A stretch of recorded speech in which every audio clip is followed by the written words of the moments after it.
जल्द ही आपका अब हो जाएगा। कोई बहुत बड़ी प्रॉब्लम मतलब नहीं है, सभी प्रॉब्लम लगभग सॉर्ट आउट हो चुकी हैं आयोग द्वारा, जैसे कि जानकारी मिल पा रही है। और दूसरी चीज़ आपको बताएंगे कि आप करिए क्या। पहले तो जितनी भी आपके पास एमसीक्यूज मैंने प्रैक्टिस कराए हैं, पहले तो आप एक काम ये करिए, जितने रिवीजन टॉपिक हैं, रिवीजन के जो टॉपिक हैं वो रिवीजन के टॉपिक आप एक बार रिवाइज करिए, क्योंकि अब उन्हें पढ़ाने का कोई मतलब नहीं बनता। रिवीजन कर लीजिए, रिवीजन कर लीजिए आप। और ये रिवीजन आपको लाइव सेशन के कंटेंट, जब आप कंटेंट में जाएंगे तो कंटेंट में आपको लाइव सेशन का जो फोल्डर मिलेगा, लाइव सेशन का जो फोल्डर मिलेगा वो आप डेली रिवाइज करिए। मेरा कहना है कि आप उसको बिल्कुल छोड़िए नहीं, और उसको कहीं से भी आप ये ना समझिए कि वो फोल्डर हमारे लिए, तो सबसे पहला उनको रिवाइज करें। नंबर 2 पॉइंट आपके लिए ये है कि आप जितने भी एमसीक्यू मैंने कराए हैं, उन एमसीक्यू वीडियो को आप समय निकाल करके सब देख डालिए, सब देख लीजिए। ये मैं आपको बार बार रिमाइंड करा रहा हूँ, बाद में मत कहना कि मेरी ताई बीमार थी, मेरे चाचा बीमार थे, मेरे घर वाले हॉस्पिटल में भर्ती थे। ये सब रिक्वेस्ट अब आपकी नहीं चल पाएगी, क्योंकि समय बहुत लिमिटेड है आपके पास में। इसलिए बहुत सारे बोले साहब हमने कोर्स तो ले लिया था, लेकिन सर हमारे घर में जो थे, हमारी मम्मी बीमार हो गई थी, हम अस्पताल में ड्यूटी कर रहे थे और हम पढ़ ही नहीं पाए। अरे क्या, आपने जो चीज यूज की है उसको आप अपने समय पर यूज करिए, ठीक। क्योंकि पेपरों के बाद पढ़ने का कोई महत्व तो नहीं। बोले साहब पीजीटी पेपर हो जाएं, उसके बाद सर हमने सोचा था तैयारी करेंगे दोबारा, तो फिर ऐसा है कि फिर बाद में सोचना, पहले ना सोचना कभी। तो पहले रिवीजन करिए आप बढ़िया से कंटेंट का, एमसीक्यू की वीडियो देखिए। और सुपर 60 का जो हमारा फोल्डर में टेस्ट लगे थे, सुपर 60 टेस्ट फोल्डर को आप दोबारा, टेस्ट फोल्डर में जो टेस्ट लगे थे वो एक बार आप दोबारा उनको सॉल्व करिए, ठीक है। एक बार दोबारा सभी सॉल्व करिए, दोबारा सभी सॉल्व करने हैं एक एक पेपर, चाहे वो मेटेलो एंजाइम का पेपर हो, चाहे वो आपका जो है वो रिएजेंट का पेपर हो, चाहे वो पॉलीन्यूक्लियर हाइड्रोकार्बन का हो, चाहे वो हेट्रो का हो, यानी जितने भी क्वेश्चंस हैं। अब क्योंकि क्वेश्चन बहुत मैंने कराए हैं, आपको पूरा भरोसा होगा कि क्वेश्चन का लॉट जो मैंने दिया है, इतना बड़ा लॉट मैं दावे के साथ कह सकता हूं, दावे के साथ नहीं, खुले ओपन चैलेंज के साथ कह सकता हूं, कोई नहीं दे सकता जितना बड़ा मैंने सुपर 60 में लॉट आपको दिया था। वो सभी क्वेश्चंस जितने मैंने कराए हैं सुपर 60 में, एक एक क्वेश्चन इंपॉर्टेंट है। मेरा हर एग्जाम आपको ये बताता है कि आपको वो सब कर लेने चाहिए, सबके लिए बता रहा हूँ सर। तृप्ति मिश्रा, आप भी इस बात का ध्यान दीजिए, मेरे बताए हुए क्वेश्चन एग्जामिनेशन में मिलते हैं, ये मेरा भरोसा है, ओवर कॉन्फिडेंस नहीं है, ये मेरा भरोसा है। अब परसेंटेज हो सकती है 60 हो सकती है 40 हो सकती है 70 हो जाए, लेकिन ये निश्चित है कि क्वेश्चन आएंगे, ये पक्का है। तो इसलिए आप वेरिएशन परसेंटेज में हो सकता है 100% ना आकर के मान लिए 50% आए, 50 आपने पढ़े 50 मेरे किए, तो सफलता आपको मिल जाएगी, कोई दिक्कत वाली बात नहीं है। एक तो ये काम आप जरूर करिए, और इम्पोर्टेंट टॉपिक्स की वीडियो आप जरूर देख लीजिए। इम्पोर्टेंट टॉपिक्स मैंने जितने पढ़ाए हैं, इम्पोर्टेंट टॉपिक्स मैंने जो भी पढ़ाए हैं, जो भी पढ़ाए वो सब लाइव सेशन में है, वो सब आप एक बार देख लीजिए ध्यान से। उनमें जो इम्पोर्टेंट पॉइंट लगे, पीडीएफ के चक्कर में न फंसिए, आप पेन और कॉपी पकड़िए और उनको नोट कर डालिए। ज़्यादा पीडीएफ में दिमाग लगाएंगे तो पैसा भी खराब होगा और साथ ही साथ आपका समय भी खराब होगा, जबकि लिखने में दो फायदे होंगे, एक तो याद होगा और दूसरा आपके नोट्स बन जाएंगे, एक पंथ दो काज हो जाएंगे। होशियारी का परिचय दीजिए, यही आपकी सबसे बड़ी जो है वो एग्जामिनेशन निकालने की कला भी होगी, क्योंकि जब लिखेंगे तो याद भी निश्चित तौर पर करेंगे। तो एक तो काम ये कर लें, और दूसरी बात ये है, जिन टॉपिक्स पर डाउट है, डाउट वाले कुछ टॉपिक होंगे वो डाउट टॉपिक्स जो होंगे वो आप रिवाइज कर डालिए, वो आप रिवाइज कर डालिए। उनको रिवीजन चाहिए है, उनको आप रिवाइज करिए डाउट टॉपिक्स को, क्योंकि डाउट टॉपिक कंफ्यूजन पैदा न करें। जैसे मैं एग्जांपल देता हूं, कंडक्टिविटी के फैक्टर्स, आप कंडक्टिविटी के जो फैक्टर्स होते हैं उनको एक बार रिवाइज कर लो। जैसे मैं आपको उदाहरण दे रहा हूं, अभी क्वेश्चन कराऊंगा, जैसे मैं आपको उदाहरण दे रहा हूं, आप जो है वो बहुत सारे पॉइंट्स कहाँ आपको मिलेंगे जो आप लगभग छोड़ देते हैं। जैसे पॉलीन्यूक्लियर हाइड्रोकार्बन की, पॉलीन्यूक्लियर सब रिएक्शन याद रहेंगी, लेकिन पॉलीन्यूक्लियर हाइड्रोकार्बन की आपको हाइड्रोकार्बन्स में आपको ऑक्सीडेशन और रिडक्शन गड़बड़ाएगा। हाइड्रोकार्बन्स में ऑक्सीडेशन एंड रिडक्शन ये दोनों गड़बड़ करेंगे और इनकी रिएक्शन मिक्स हो जाती हैं। ये मिक्स हो जाती हैं तो मिक्सचर से बचने के लिए इनको आप सुपर रिवाइज पर डालिए, अपने उस दिमाग के उस फोल्डर में डालिए जहां पर ये बहुत ज्यादा रिवीजन मांग रही हूं। उसके बाद आपको हेट्रोन्यूक्लियर कंपाउंड के जो हेट्रोसाइक्लिक कंपाउंड है, न्यूक्लियर नहीं सॉरी हेट्रोसाइक्लिक कंपाउंड है, इनके अंदर जो एक्सेप्शनल रिएक्शंस हैं, एक्सेप्शनल रिएक्शन है, चाहे वो टाइसिन बनने की रिएक्शन हो और फिर चाहे वो आपकी टीएचएफ बनने की रिएक्शन हो, जो एक्सेप्शंस की रिएक्शंस हैं उनको आप अच्छे ढंग से बार बार रिवाइज कर डालिए। स्ट्रक्चर के साथ में बहुत सारे कंपाउंड के स्ट्रक्चर्स आपको पता नहीं होंगे तो उनके स्ट्रक्चर भी आप बार बार बना करके देख लीजिए। स्पेक्ट्रो के अंदर जब आप जाइए तो मैंने कई बार कहा है, एक तो करेक्ट फंक्शनल ग्रुप के करेक्टर फंक्शनल ग्रुप जितने भी हैं, उन फंक्शनल ग्रुप जो मैंने पढ़ाए हैं, उन फंक्शनल ग्रुप की स्ट्रेचिंग, फंक्शनल ग्रुप की स्ट्रेचिंग और बेंडिंग की जो स्ट्रेचिंग बेंडिंग के जो वाइब्रेशन है, वाइब्रेशंस हैं, उनको वाइब्रेशन फ्रीक्वेंसीज बोलते हैं। वाइब्रेशन फ्रीक्वेंसीज को आप अच्छे ढंग से याद कर लीजिए। जो मैंने इंपॉर्टेंट, मेरी बात आपको समझ में आ रही है, उनको अच्छे ढंग से आप जो है वो याद कर लीजिए, इस बात को ध्यान देना। ठीक, दूसरी चीज आपको बताएंगे, यहाँ पर कौन है, दूसरी चीज आपको बताएंगे, यहाँ से लैम्डा मैक्स निकालना सीखिए। एक तो होमो एनुलर, एक तो होमो एनुलर और एक हेट्रो, होमो और एक आपका आ जाता है हेट्रो एनुलर को। ठीक है, तो इस चीज का भी आपको ध्यान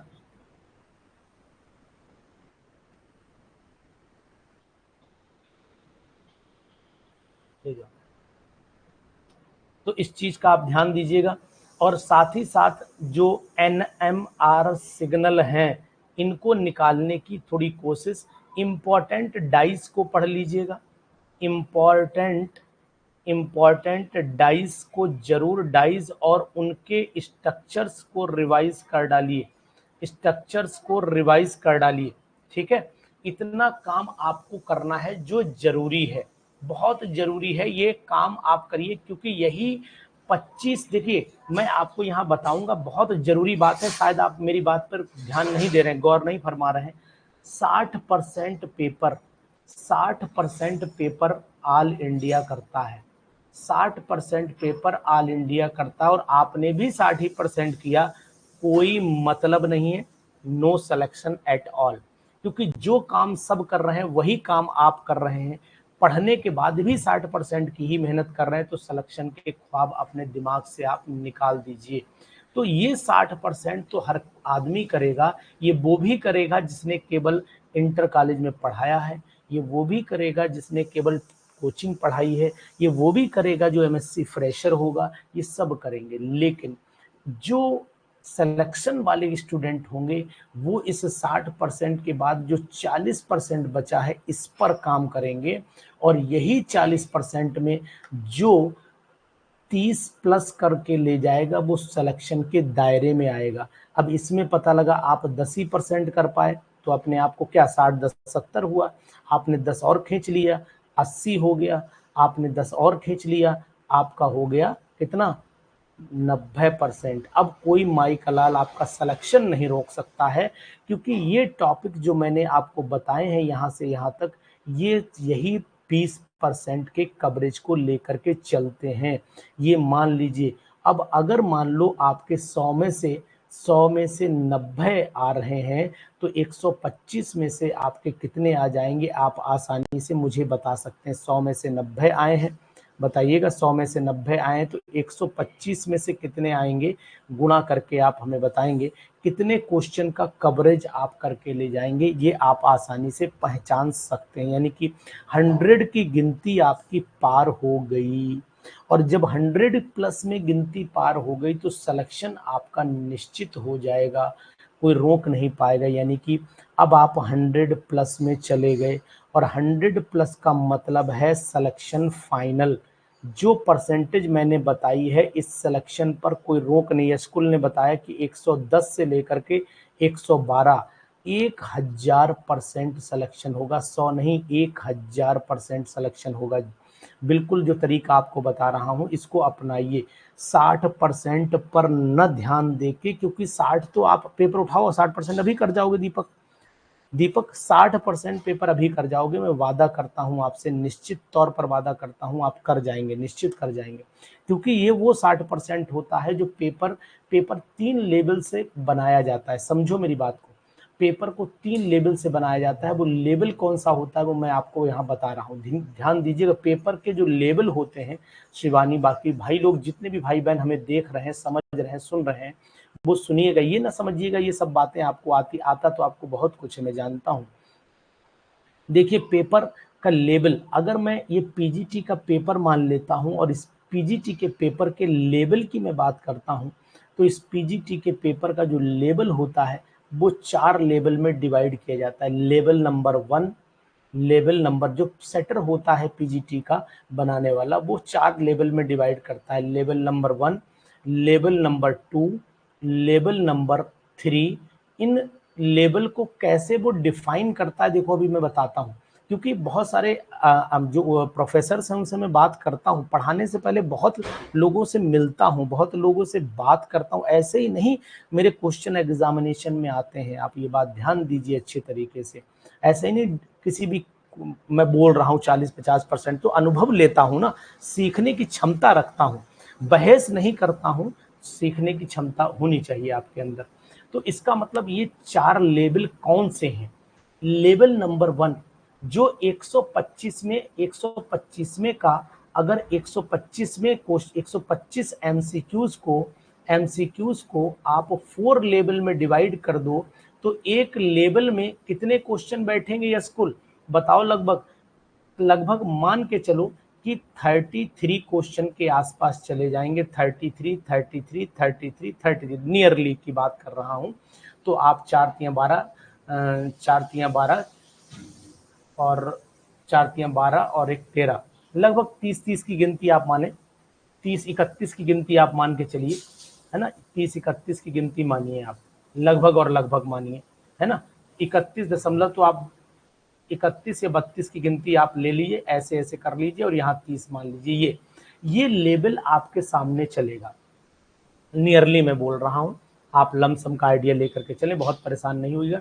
अब करते क्या है, जो लेवल 4 डिवाइड किए गए, ये 32 एमसीक्यू ऐसे बनाएंगे, 32 एमसीक्यू ऐसे बनाएंगे जो एमसीक्यू 11th के स्टूडेंट को दे दो, 12th के स्टूडेंट को दे दो, ये वो भी कर लेंगे।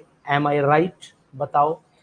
अपने पीजीटी के 30 से 32 क्वेश्चन अपने ही बच्चों को दे देना जिन्हें आप पढ़ाते हो, ये सब वो कर लेंगे। क्या मैं झूठ बोल रहा हूँ या सच बोल रहा हूँ, बताइए।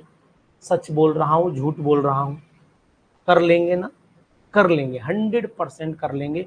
यानी 125 में से 32 या 30 क्वेश्चन 11th-12th का जो नीट जेई की बच्चा तैयारी कर रहा होगा वो निश्चित कर लेगा।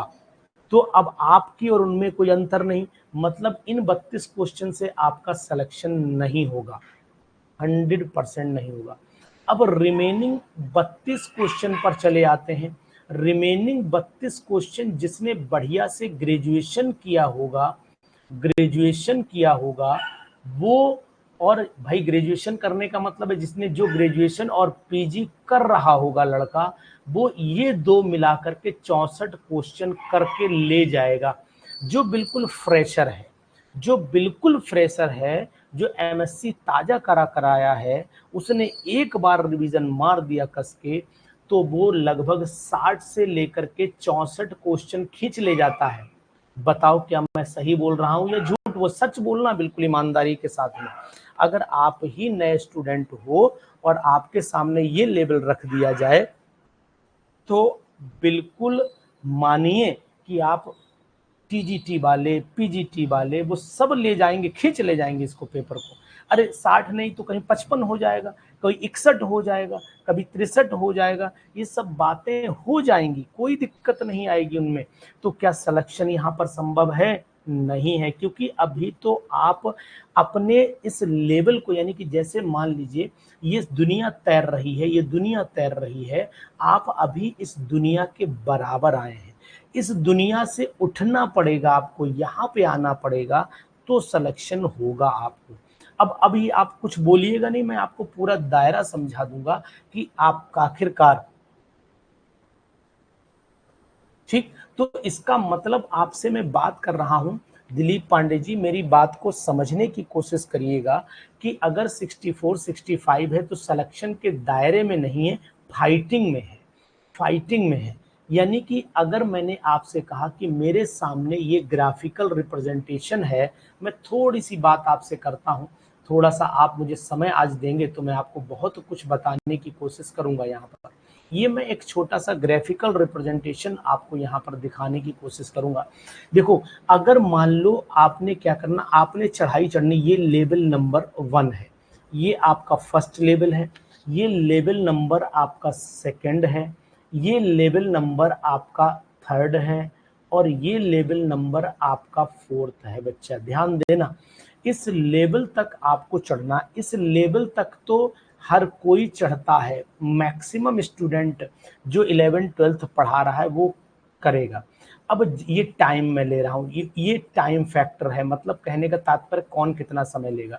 इसके बाद सेकंड लेवल तक जो ये बच्चा इंटर किया हुआ है, 12वां पास है, ये बच्चा बीएससी पास था और एमएससी की एंट्रेंस दिया था, वो भी खींच के ले गया सेकंड लेवल। अब बात आती है थर्ड लेवल पर कौन पहुंचेगा। थर्ड लेवल पर वो पहुंचेगा जो एमएससी क्वालिफाई होगा, जिसने पीजीटी की तैयारी शुरू कर दी होगी और तैयारी में लगा होगा। जो तैयारी कर रहा होगा वो अपना समय यहाँ तक ले आएगा कि भैया मैंने पीजीटी की प्रिपरेशन में लगा हुआ हूँ।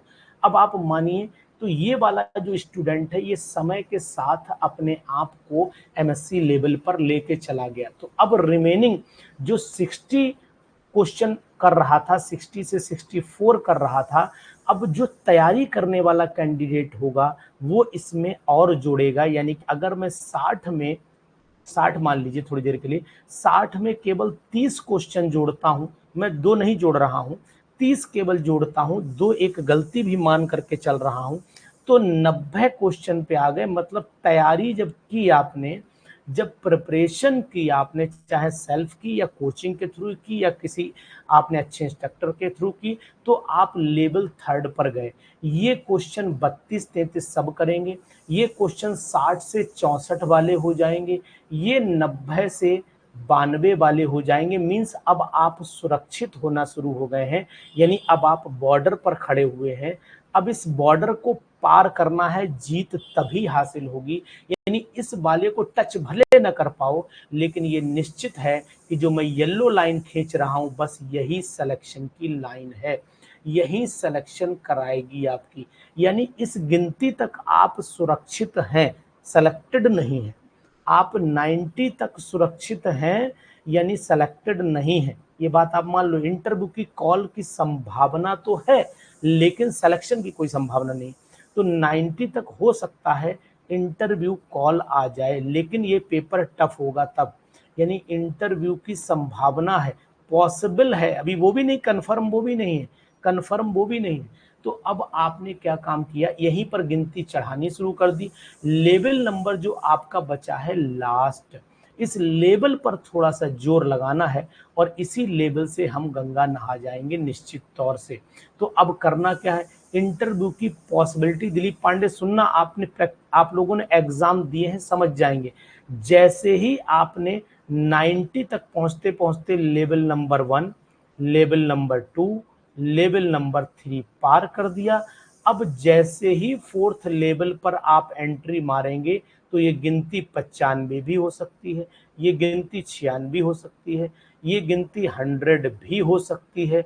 और अब जैसे यहां तक आप इंटरव्यू में चल रहे हैं, ये इंटरव्यू लेवल कहलाता है। यहां से इंटरव्यू कॉल आना शुरू हो जाती है और जैसे ही आपने ये गिनती छलांग मारी, यानी रिमेनिंग 30 पर जो आप काम कर रहे हैं, वो 30 MCQs आपका सिलेक्शन दे रहे हैं और आपने 104, 105, 106, 107, जब पेपर नॉर्मल है, पेपर टफ है तो काम यहीं खत्म हो जाना है। पेपर टफ है यानी कि अगर पेपर हार्ड लेवल रहा तो काम 96 से 100 तक हो जाना है, और अगर पेपर थोड़ा भी इजी हुआ तो फिर आपको क्या करना होगा, इस फाइट पर आना होगा। ठीक, इसलिए इस बात का ध्यान देना पड़ेगा कि आप किन पर मेहनत करेंगे, आप कौन से लेवल पर ज्यादा मेहनत करेंगे। अब ये भी बहुत इंपॉर्टेंट है कि मेहनत करनी कैसे। सुनिए और समझिए, इसको बिल्कुल सीरियसली लीजिएगा, इसको किसी भी कीमत पर, ये नहीं कि ये तो मैं भी जानता हूं, ये तो मैं भी जानता हूं। तो देखो, नंबर 1 लेवल, नंबर 2 लेवल पर आपको रिवीजन चाहिए, यहाँ केवल रिवीजन चाहिए क्योंकि ये आपको आता है। नंबर 3 पर रिवीजन और प्रैक्टिस चाहिए। सुनिए बात को ध्यान से, रिवीजन और क्या चाहिए आपको, प्रैक्टिस चाहिए।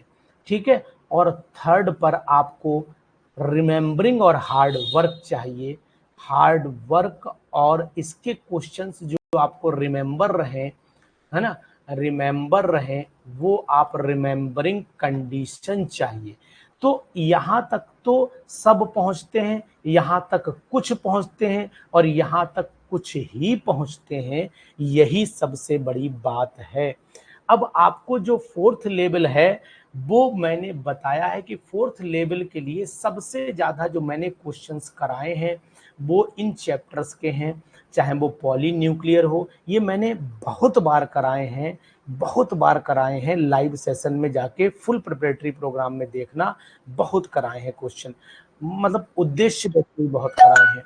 तो poly nuclear, heterocyclic, spectro, spectro में लैम्डा मैक्स, होमो हेट्रो, एनएमआर, इंपॉर्टेंट डाइज और उनके स्ट्रक्चर, और एक इसमें टॉपिक और आता है फोटो केमिस्ट्री। ये बात आप नोट करिए, इसी में बढ़ाइएगा, एक टॉपिक है जिसका नाम है फोटो केमिस्ट्री। वो टॉपिक से भी एक क्वेश्चन आता है, लेकिन वो क्वेश्चन आपने कर दिया, दूसरा नहीं कर पाया तो सिलेक्टेड तो आप कहलाएंगे ना। फोटो केमिस्ट्री का क्वेश्चन सब नहीं कर पाते हैं। ठीक है, हाँ जी अंशु आर्य, ये उत्तराखंड वाले भी ध्यान देंगे, उत्तराखंड वाले भी ध्यान देंगे। ये टॉपिक जो हेट्रो वाला छोड़ के बाकी टॉपिक जरूरी है। फोटो केमिस्ट्री, फोटो केमिस्ट्री में भी आपको ये, अब ये सब मान लो एक ही क्वेश्चन आया, अब ये एक क्वेश्चन जो बच्चा कर ले गया, मान लो एक बच्चे ने 102 क्वेश्चन किए थे, आपने फोटो केमिस्ट्री कर दिया तो आपकी गिनती तो 103 में हो गई, यानी आपके नंबर 3.4 बढ़ गए। ये 3.4 कम से कम 100 स्टूडेंट को पार कर जाएंगे आसानी से। अब यानी कि आप 100 स्टूडेंट ऊपर चले जाएंगे खट से। तो ये छोटी मोटी गिनती नहीं होती है उस समय, एक एक क्वेश्चन मायने रखता है, एक एक क्वेश्चन सिलेक्शन बेस होता है। तो जितने में टॉपिक आपको ये बताएं ये 4th लेवल पर ही जाते हैं। यहीं पर आपने मेटेलो एंजाइम से भी एक क्वेश्चन आ जाएगा। अब मेटेलो एंजाइम तो इंटर का बच्चा नहीं कर पाएगा, मेटेलो एंजाइम इंटर का बच्चा नहीं कर पाएगा, मेटेलो एंजाइम केवल पीजीटी का बच्चा ही कर पाएगा, दूसरा नहीं करेगा। अच्छे अच्छे जो नेट की तैयारी कर रहे होंगे वो कर पाएंगे, या फिर जो तैयारी पीजीटी की कर रहे हैं वो कर पाएंगे। तो फोटो केमिस्ट्री में आपको, मेटेलो एंजाइम में, इन सब में आपको जोर लगाना पड़ेगा। जैसे रिएजेंट है, अब ये इंटर का बच्चा नहीं कर पाएगा, ये बीएससी वाला बच्चा नहीं कर पाएगा। ठीक है, तो इस तरीके का क्वेश्चन ये एक ही आएगा, लेकिन ये एक एक क्वेश्चन जब 5 क्वेश्चन बन जाएंगे तो 3.4 गुणे 5 आपको जिंदगी बदल देंगे। 4 5 को 20, 5 3 15 और 1 16 नंबर ऊपर चले गए हो। ये आपको कम से कम मान के चलो जो पेपर दे रहे हैं वो 1600 बच्चों से ऊपर ले जाएगी मेरिट के ऊपर।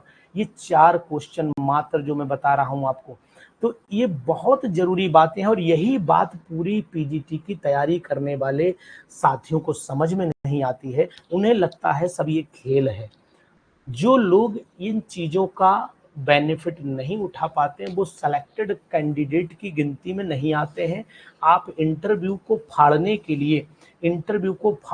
लिए आपको क्या करना पड़ेगा, आपको इन टॉपिक्स पर जोर लगाना पड़ेगा, तब इंटरव्यू फाड़ पाएंगे, आप उससे नहीं फाड़ेंगे। ठीक है भूमि, आपने भी सही बोला, ट्रांसलेशनल, रोटेशनल, वाइब्रेशनल फंक्शन ये सब पूछे जाते हैं, लेकिन आप पूछे जाना और आ जाए तो करके चले आना। जैसे एक वर्ड होता है, एक शब्द होता है, एक पढ़ा हुआ है। बोले क्वेश्चन तो आते थे, ये क्वेश्चन बड़ा कॉमन क्वेश्चन है पीजीटी वालों का। बोले यार क्वेश्चन एमसीक्यू तो बहुत आते थे, एमसीक्यू बहुत आते थे, हमें ये सब आते थे, बहुत सारे आते थे, लेकिन यार स्लिप कर गए दिमाग से। बहुत सारे आते थे और क्या कर गए, ये स्लिप कर गए यार। अरे भाई स्लिप क्यों कर गए, स्लिप कर गए क्यों कर गए ये स्लिप, यही क्वेश्चन तो आपको हल करना है। ये स्लिप इसलिए कर गए क्योंकि आपने उतना ध्यान नहीं दिया। ठीक, आपने उतना ध्यान नहीं दिया, आपको पूरा ध्यान देना पड़ेगा। ठीक, हमने जितना पढ़ाया है सफिशिएंट है, उससे ज्यादा डेप्थ का पेपर पीजीटी का 20 साल का उठा लीजिए मिलेगा नहीं, ये निश्चित है। डेप्थ नहीं जानी है आपको, आपको डेप्थ पर नहीं जाना है। जिस डेप्थ तक आप पहुंचे उस डेप्थ पर रुके तो रहना है कम से कम, यानी कि डेप्थ पर ना जाएं आप, डेप्थ पर ना जाएं, रिसर्च नहीं करनी है आपको, लेकिन जहां जिस डेप्थ पर है उस पर रुके तो रहें कम से कम, उस डेप्थ पर रुके रहें, यही जरूरी है ना, रहें यही जरूरी है, ये बहुत जरूरी बात है। ठीक है, आप जिस डेप्थ पर जा पहुंच चुके हो उस पर रुके रहना बहुत जरूरी है।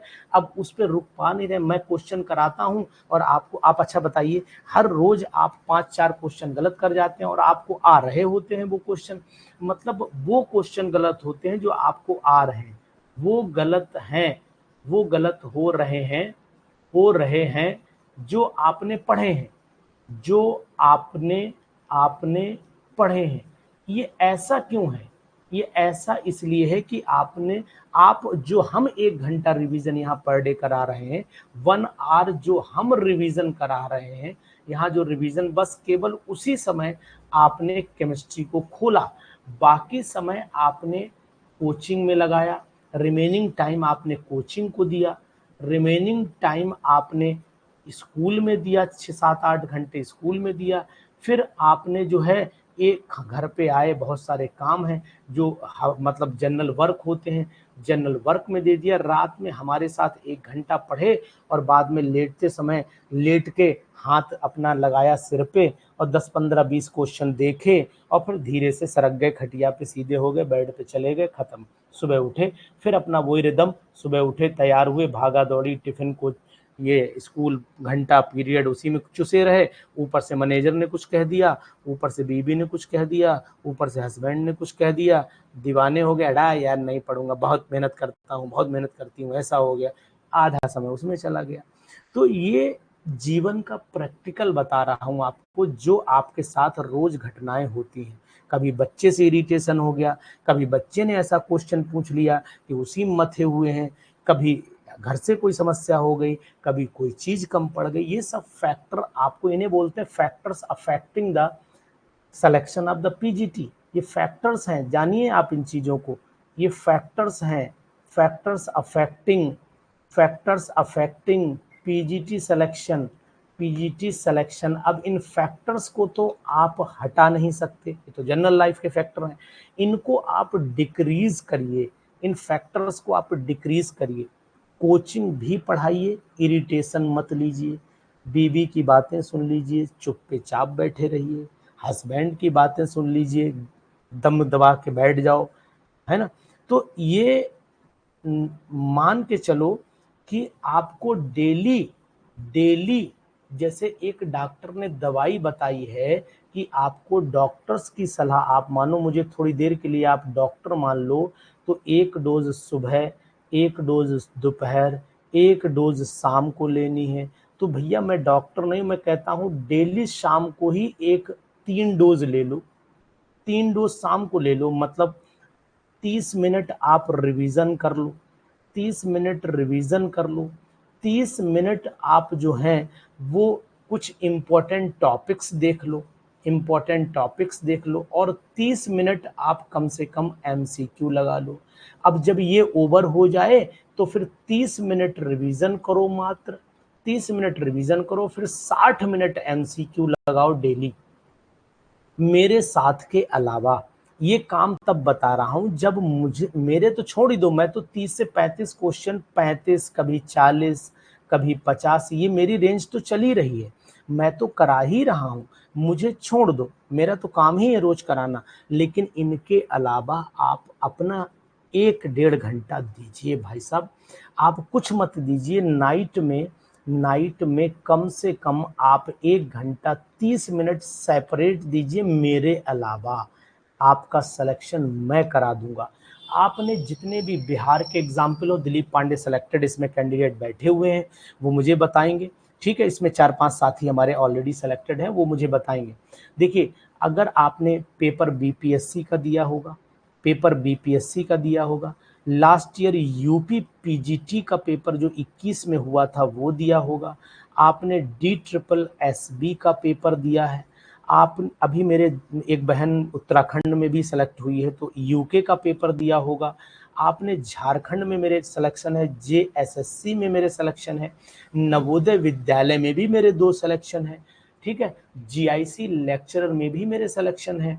कौन सा एग्जाम है जिसमें केबी में भी एक सिलेक्शन, केबी में एक ही है, GIC में है एक, केबी में सिलेक्शन है। तो GIC में 2 है हमारे सिलेक्शन, नवोदय में 2 है, केबी में 1 है, बीपीएससी में कम से कम 25 सिलेक्शन है मेरे, झारखंड में कम से कम 15 सिलेक्शन है मेरे, और ये बिहार एस्टेट में मेरे कम से कम 120 सिलेक्शन है, 65 इस बार है, 45-46 पिछली बार थे, उससे पहले 30-35 थे। तो बिहार एस्टेट कोई सिलेक्शन नहीं मानते, लेकिन बी एस्टेट अगर आप देखोगे तो ये कम से कम मेरे 125 सिलेक्शन से ऊपर मेरे यहाँ पर हैं। यूपी पीजीटी में मेरे 3 सिलेक्शन 2021 वाले में हैं, DSSB में अभी आने वाला, इसमें पिछला कोई सिलेक्शन नहीं, यूके पीजीटी में 3 सिलेक्शन है मेरे। तो ऐसा कोई एग्जामिनेशन नहीं जहां मैंने सिलेक्शन ना दिए हों। और दूसरी चीज है, एमसीक्यू को अगर नोटिस करोगे तो जिन लोगों के सिलेक्शन हुए हैं या नहीं हुए हैं, चाहे वो यूपी पीजीटी का रहा हो, चाहे DSSB का, चाहे केबीएस का, नवोदय का, जीआईसी का, केबी का, बीपीएससी का, झारखंड का, इन सभी परीक्षाओं में, इन सभी में मेरे क्वेश्चन मिले हैं, मेरे क्वेश्चन मिले हैं एमसीक्यू। ये मैं इसलिए बता रहा हूं कि हम आपको जो पढ़ा रहे हैं दैट इज सफिशिएंट 100%। देखो, ये एग्जामिनेशन है, एग्जामिनेशन में मैं कह दूं 100 में से 100 क्वेश्चन में ला दूंगा तो मेरे बस का काम नहीं है, क्योंकि ये कंपटीशन है। यहाँ मैंने थोड़ा ना पेपर बनाया, और अगर 100 में 100 आ गए तो मैं तो पढ़ा नहीं पाऊंगा, वहां हवा खाना पड़ेगी मुझे अंदर जाके। तो यहाँ 100 में से अगर मैं आपको 40 भी एमसीक्यू दे पा रहा हूँ, 35 एमसीक्यू दे पा रहा हूँ, मैं आपको 25 एमसीक्यू दे पा रहा हूँ, मैं आपको 50 एमसीक्यू दे पा रहा हूँ, तो मिनिमम मैं 25 तक जा रहा हूँ, मैं खुद जा रहा हूँ।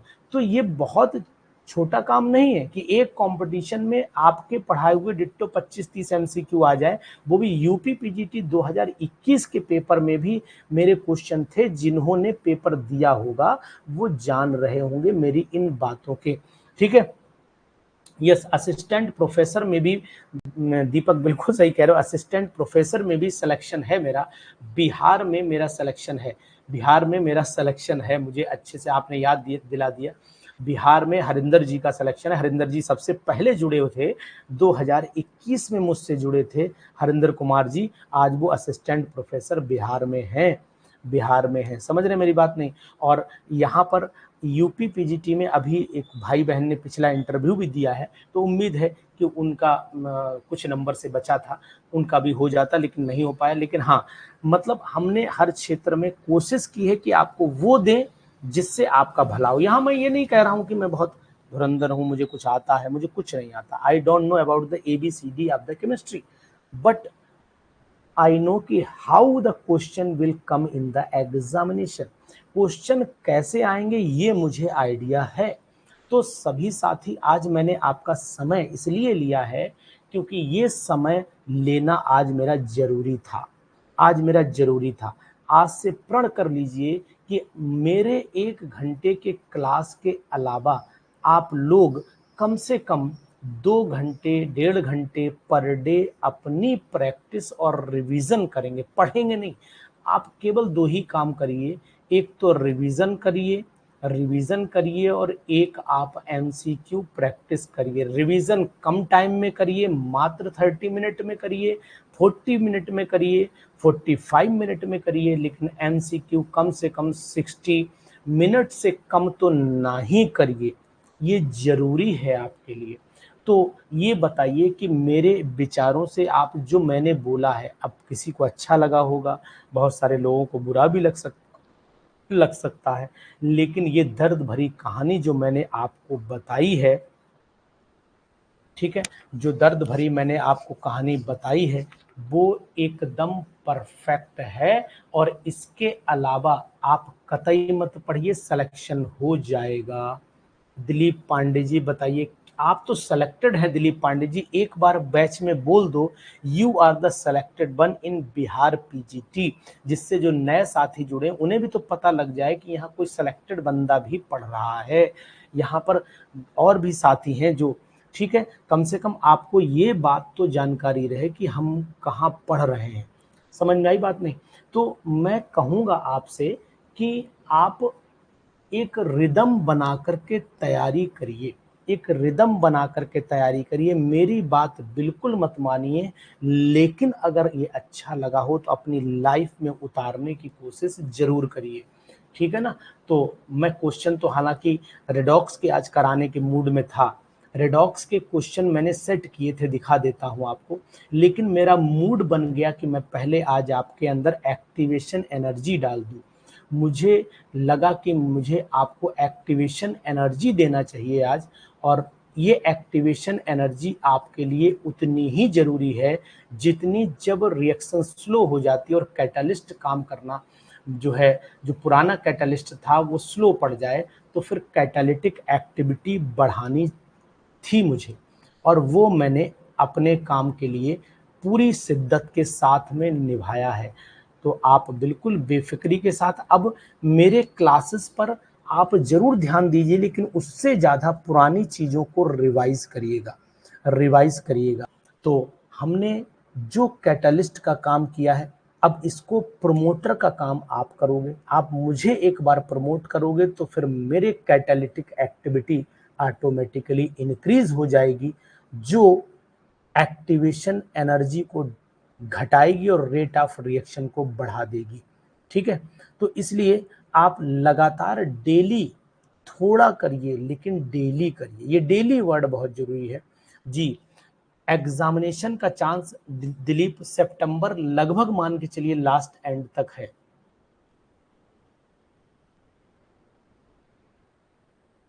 यशकुल पुराने वाले ज्यादा देखिए, पुराने ज्यादा देखिए, नए तो आप लोग अच्छा रिस्पांस दे रहे हैं, नए तो आप अच्छा रिस्पांस दे रहे हैं।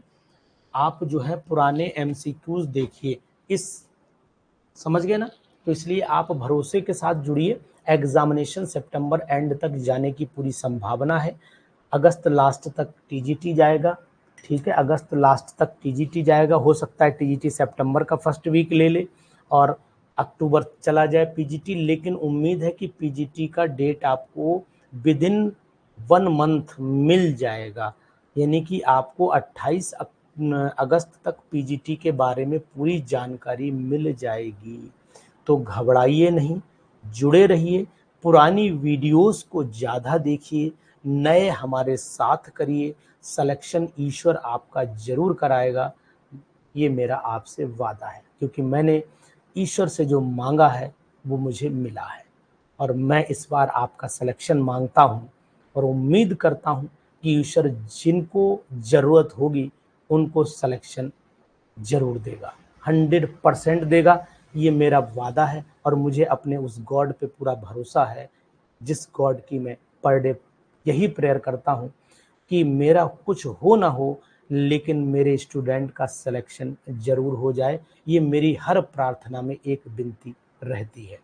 तो मैं आपको ये तो नहीं कह रहा हूँ कि मैं भगवान हूँ, लेकिन ये भगवान से प्रार्थना तो कम से कम कर ही सकता हूँ आपके लिए। दिन में एक बार ये तो ज़रूर ही बोलता हूँगा कि मेरे जितने मेरे साथी पढ़ रहे हैं, जो उस लेवल पर पहुँचने वाले हों, उनको पहुँचाने की प्रभु ज़रूर कोशिश करना, क्योंकि वो बेचारे 3 साल से लगातार लगे हुए हैं। उनका दर्द अब मुझसे नहीं देखा जा रहा है, बस ईश्वर उनको किसी तरीके से पार कर दो। और ये मौका गँवाना मत आप लोग, क्योंकि ईश्वर हर किसी का दरवाज़ा खटखटाता है। दरवाजे को जो मौके पे खोल देता है, वो भगवान के दर्शन कर लेता है, और जो मौका गँवा देता है, देर से दरवाज़ा खोला, तो हो सकता है भगवान अगले दरवाजे को खटखटाने चले जाएँ। तो मौका हर किसी को गॉड देता है, पहचानने की ज़रूरत है कि आपको मौका कब मिला था। क्योंकि आपके जीवन में बहुत सारी घटनाएँ ऐसी होती हैं, जो सिर्फ़ आप कहते हो यार उस समय ये मैंने कर लिया होता तो ऐसा हो जाता, ये क्या था? जब आप बोलते हो ना उस समय मैंने ऐसा कर लिया होता तो यार ये हो जाता, तो वो क्या था? वो मौका था, जो आपने गँवा दिया। तो इसलिए कभी भी ये सोचने का मौका मत दो कि काश मैंने ऐसा कर लिया होता तो ऐसा हो जाता, कर दीजिए ऐसा। होगा नहीं होगा तो बात की बात है। इसलिए मैं ज़रूर आपसे ये कहूँगा कि कभी भी कोई चांस मिला करे तो गवाया ना करिए। टीचर की, अपने इंस्ट्रक्टर की कोई कौन-सी बात आपको वरदान बन जाएगी, कौन-सी बात आपका सिलेक्शन करवा देगी, और किस समय उनके मुँह में सरस्वती बैठी होगी, ये तो बात ईश्वर जानता होगा, दूसरा उसे कोई नहीं जान सकता है। तो इसलिए आप मेरे प्यारे साथियों, भाइयों और बहनों, आपसे मेरी विनम्र विनती है, एज़ ए बड़े भाई मान लीजिए, कुछ भी मानिए, एज़ ए इंस्ट्रक्टर मानिए, एज़ ए टीचर मानिए, जो आप अपने मानते हो मुझे, वो मानिए, और जो मैंने बताया है इतना करिए। फिर आप देखिएगा आपके जीवन में परिवर्तन ज़रूर आएगा, ये मेरा आपसे वादा है। तो हम लोग फिर एक बार मिलेंगे कल। उम्मीद है कि कल थोड़ा-सा रेस्ट लेंगे। मैंने आपको बताया कि अब आप अपने को एक मूड में लाइए, एक बढ़िया मूड में लाइए। हम तो अपना रिवीज़न क्लास चला ही रहे हैं, लेकिन आप भी अपना रिवीज़न अपने आप का चलाइए। ठीक है ना? चलिए, हम मिलेंगे आपको रिडॉक्स के नए क्वेश्चंस के साथ में।